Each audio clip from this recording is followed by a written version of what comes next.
Esto es Eni con Más, con Eni Pichardo. Hola, ¿qué tal? Bienvenidos a esta nueva edición. Feliz inicio de semana a todos ustedes. Hoy abordamos un tema urgente, doloroso y profundamente humano: los crímenes de lesa humanidad cometidos por el régimen venezolano contra quienes se atreven a simplemente pensar distinto. Pero antes de entrar en detalles, lo invito a apoyar este canal 100% independiente. Haga clic en el icono de me gusta, comparta este video, suscríbase a este canal en YouTube y active la campanita para no perderse ninguna actualización.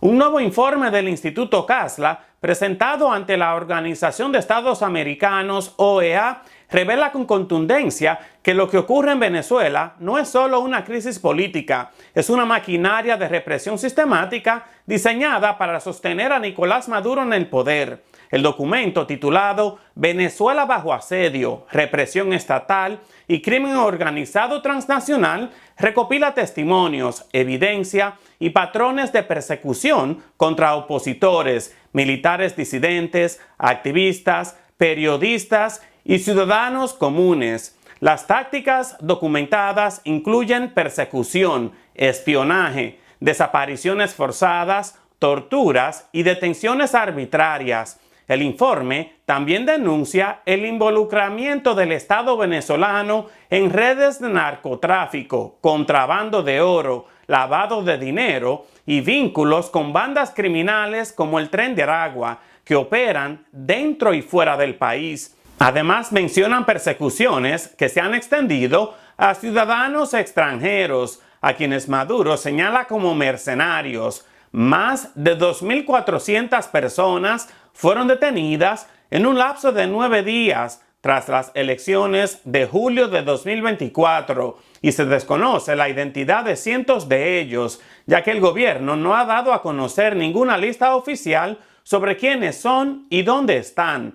Además, al menos 25 civiles fueron asesinados durante las protestas postelectorales. El informe insta a la Corte Penal Institucional a emitir órdenes de arresto internacional o citaciones judiciales contra funcionarios que hayan sido identificados como los altos responsables de estos crímenes. Pero lo más poderoso del informe son las voces que, a pesar del miedo, han decidido hablar.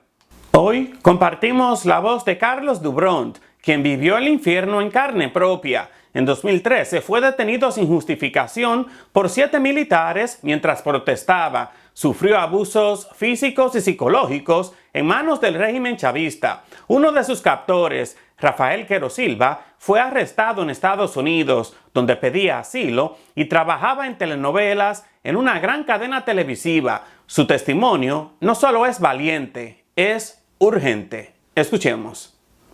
Carlos Dubront, víctima directa de la dictadura venezolana. Carlos, agradezco mucho tu colaboración.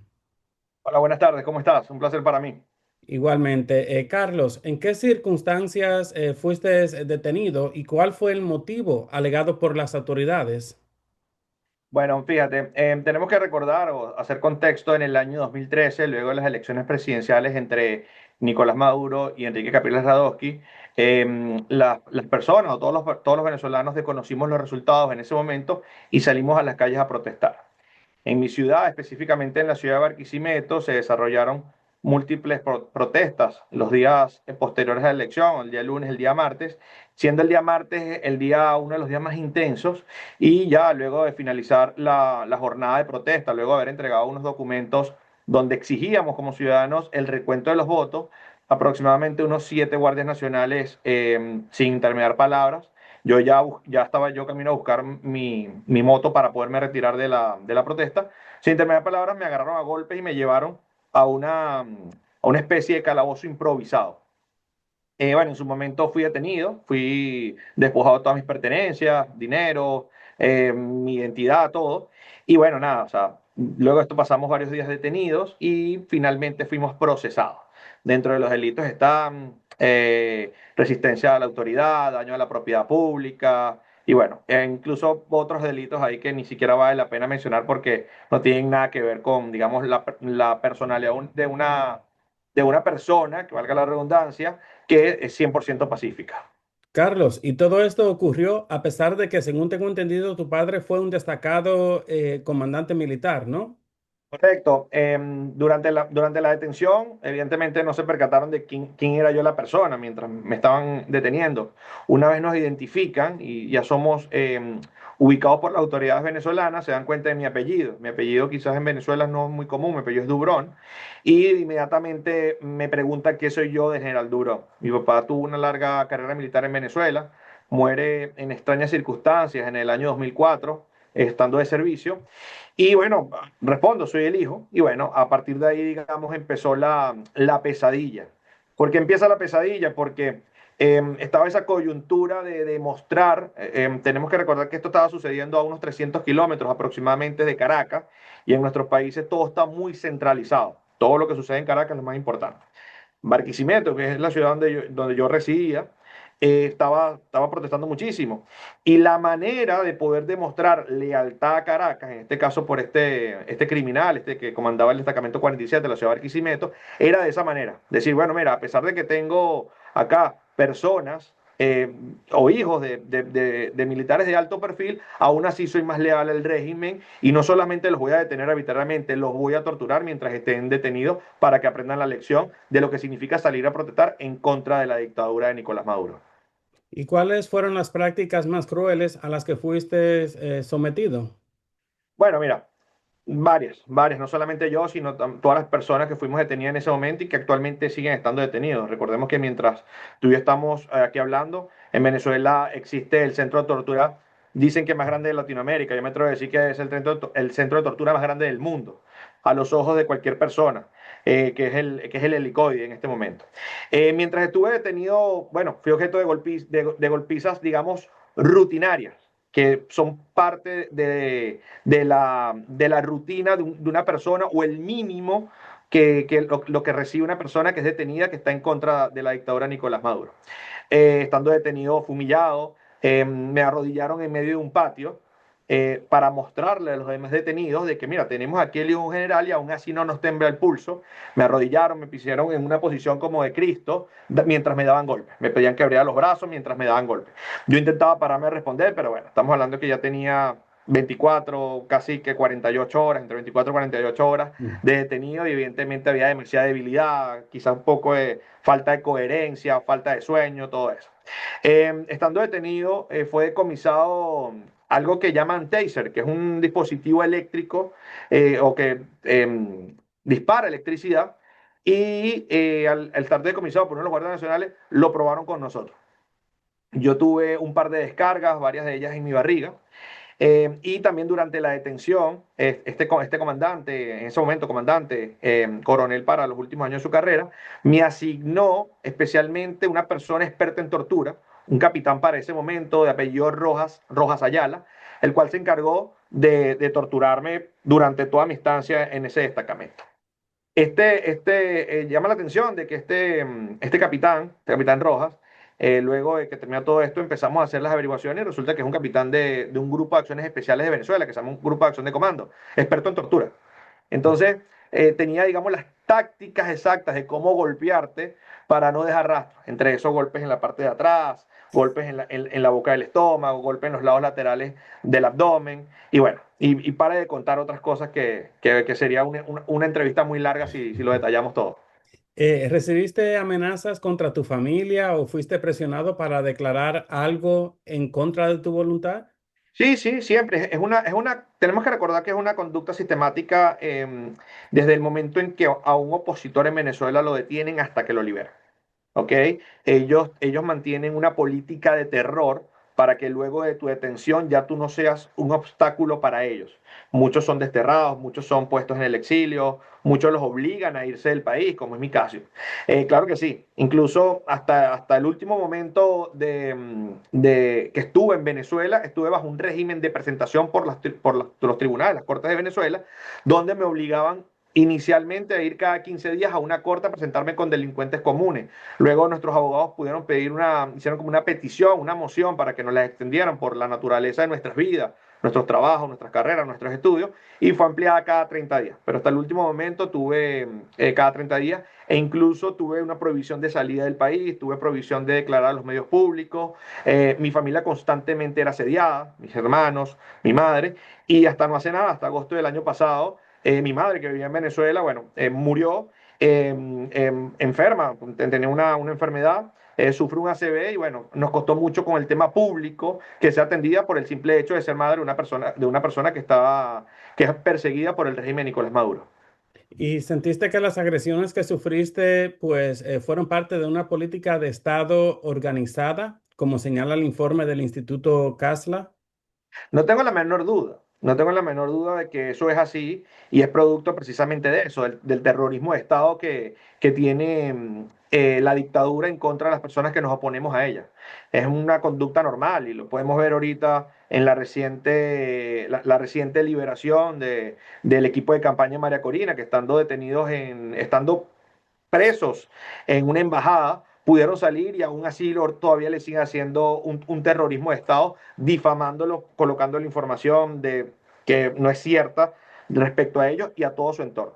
No tengas la menor duda de que es una política de Estado para todas las personas que nos oponemos al régimen. ¿Y cómo lograste salir de Venezuela? ¿Qué obstáculos enfrentaste en ese proceso?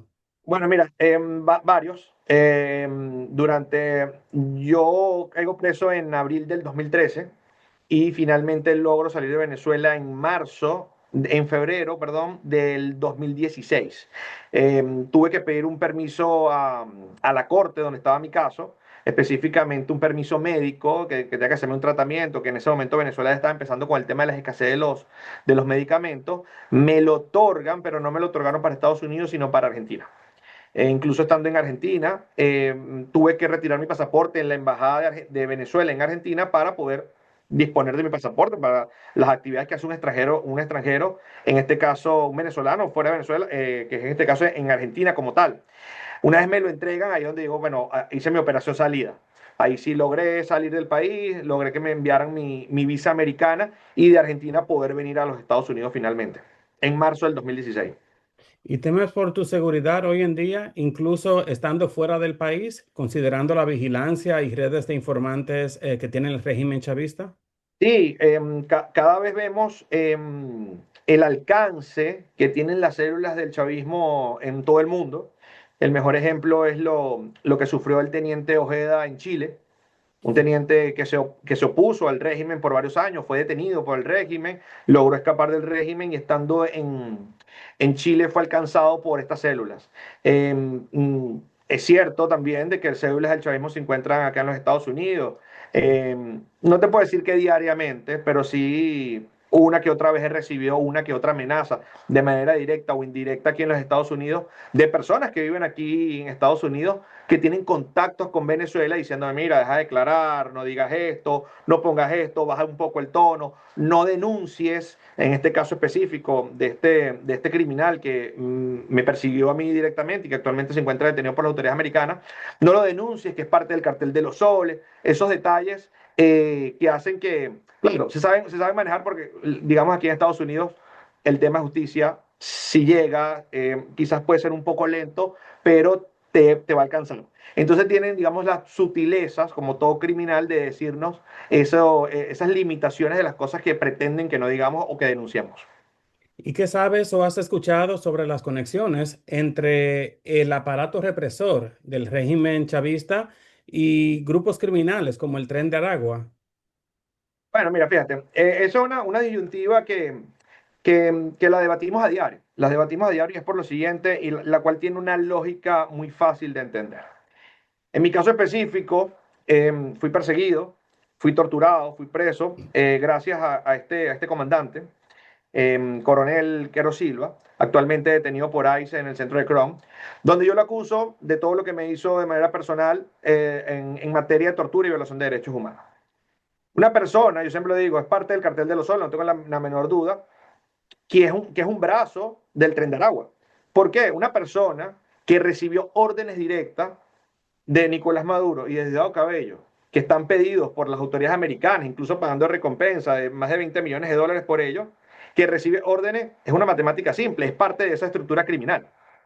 Y es ahí donde hacemos un llamado a las autoridades americanas que no solo lo enjuicien por el tema de violación de derechos humanos, estamos en presencia de un criminal integral que no solamente ha violado derechos humanos, sino también ha tenido conexiones con grandes mafias como el Tren de Aragua y el Cartel de los Soles en Venezuela.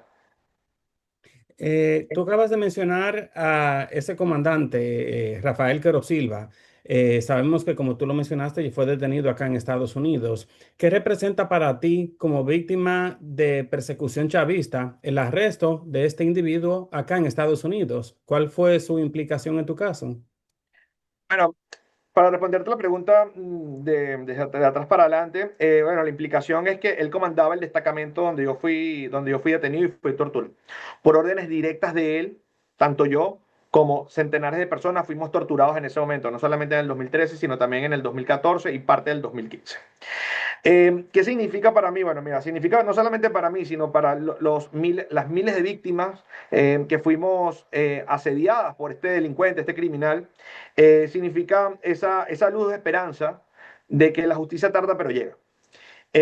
Estamos en un momento histórico, adicional a militares como el Pollo Carvajal y Cliver Alcalá. Este sería el tercer militar y el primero que por derechos humanos está siendo sancionado fuera de Venezuela.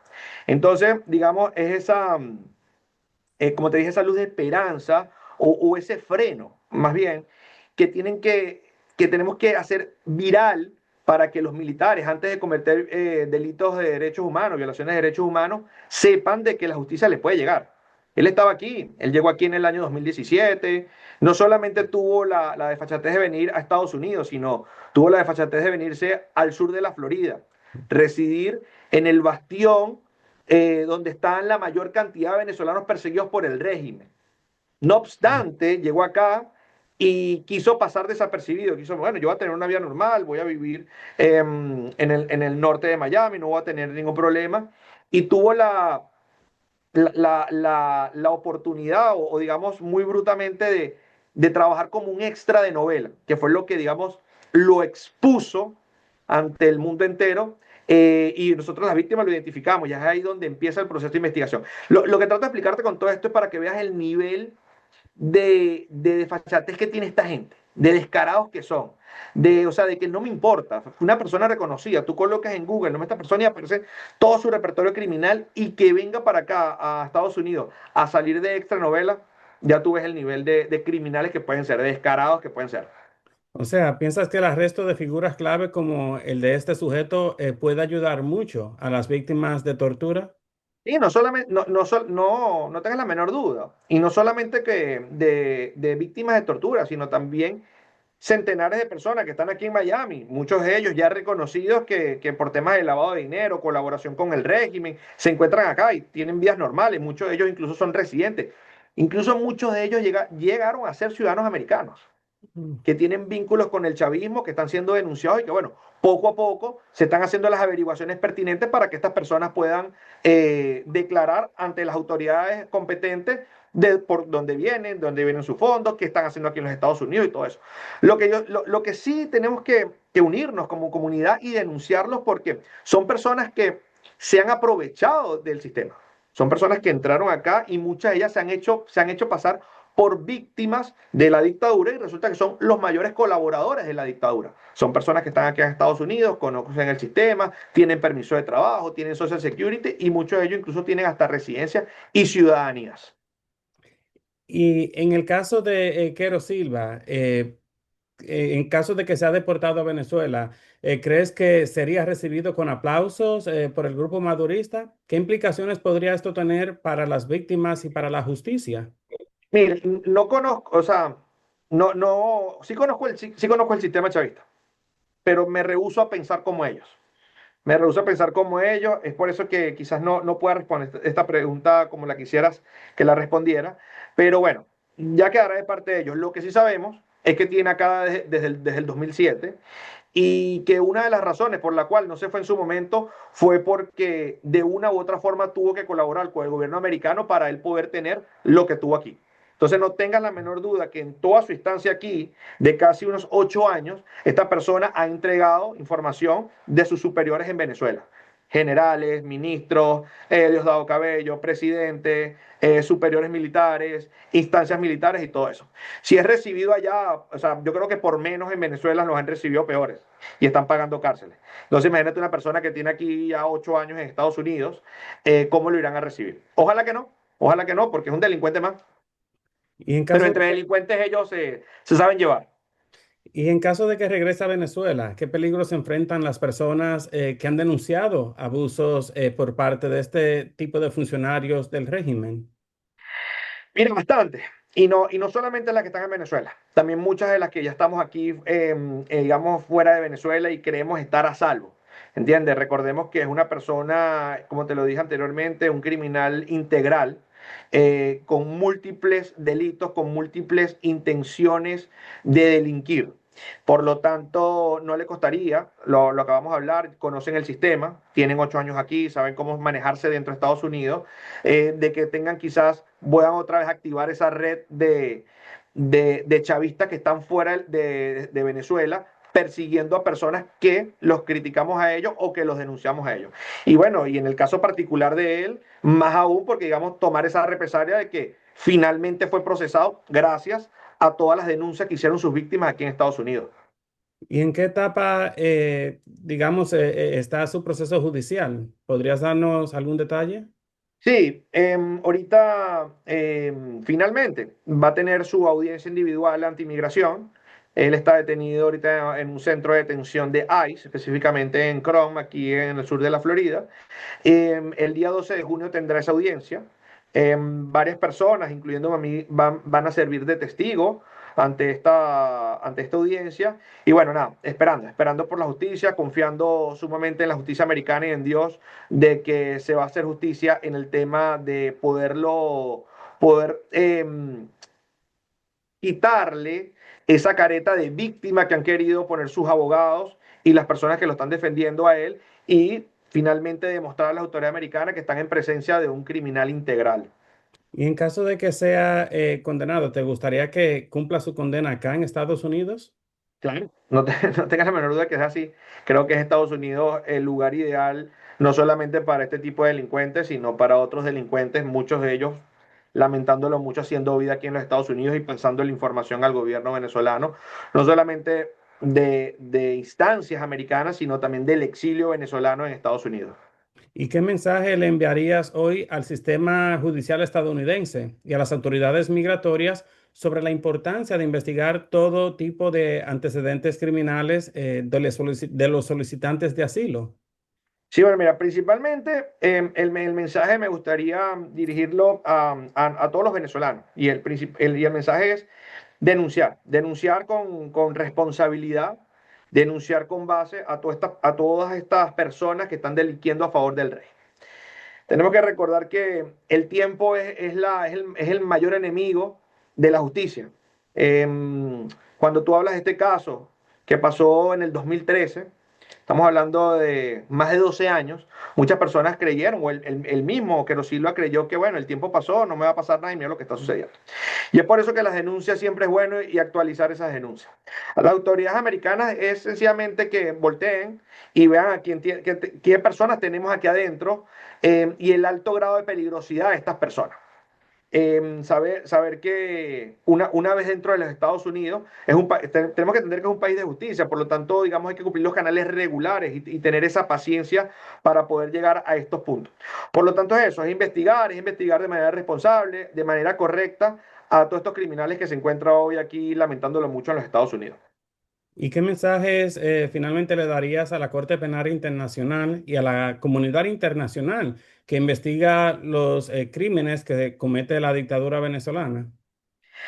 Mira, es eso, es primero admitir, sí, es admitir internacionalmente de que lo que estamos pasando los venezolanos no lo estamos pasando por gusto. Es triste conocer la situación que se está pasando en Venezuela y que sean muy pocas las entidades internacionales que estén apoyando. Por exilios menores, el mundo se ha movido.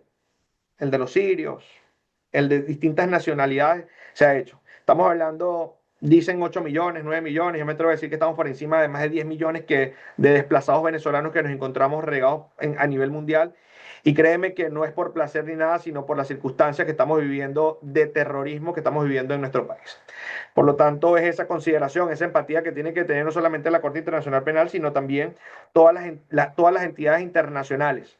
Poner a funcionar esa burocracia en que se han convertido y que puedan, por favor, ejecutar y tomar acciones en contra de la dictadura y a favor de los venezolanos que hemos huido de ella.